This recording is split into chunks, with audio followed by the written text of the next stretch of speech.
Good morning. Today I'm going to work on some Rocky Butte Jasper. It's a Jasper that comes from the Rocky Butte area in Western Oregon.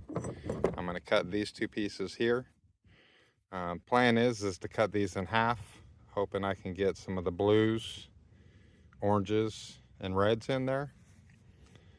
And then once I cut it in half, I'll determine if I'm going to cut it to stand up, in the long way, or cut it on the narrow end to have it stand tall. And then the other piece here is a pretty interesting piece. You can see the color formations there on the outside, some tans and some reds. The standard blues from that area. Same thing with this one. I'll cut this one in half and then I'll determine which way I'm going to cut it to stand up. And then just for an example, like I said, I don't cut a lot of slabs, so I do a lot of cut to stand. So this is some of the Rocky Butte Jasper that I've cut in the past and polished. This one stands naturally. I didn't have to cut the base. And then this piece here, a little bit more of a free form. There was some softer material in there, so definitely couldn't polish it flat, but it is a great piece.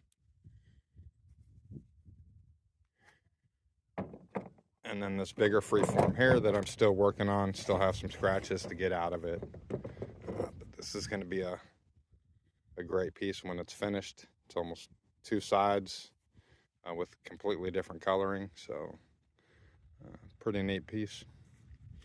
And we'll come back when these two have been cut and cleaned up and see what they look like on the inside. Okay, here's the two pieces of the Rocky Butte Picture Jasper from Oregon. We're going to go ahead and take a look at those. I've cut them. Let's see what we got. Let's go ahead and get them wet, get a good look at what they look like polished up.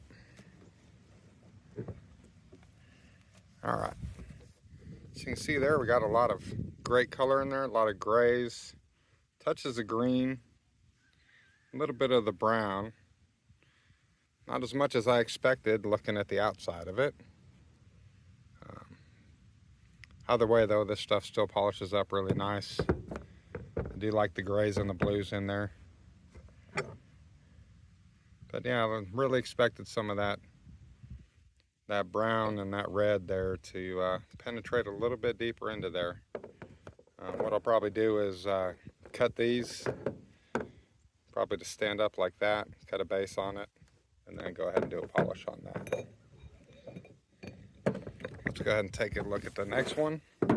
So on this one here, I was hoping that, some of this layering here would cross over onto the inside. Get that wet, get a little bit better look. So you can see that texture and that pattern there on the outside. Let's see what came through on the inside. So here's the inside.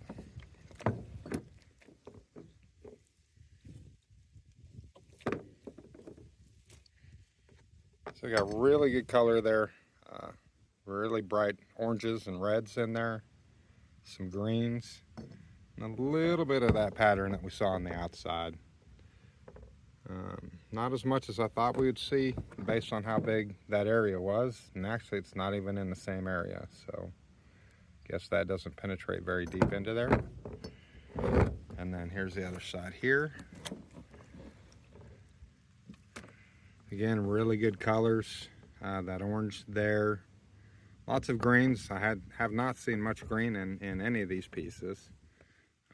So that's pretty good to see. And some nice oranges there. Looking at the back side here.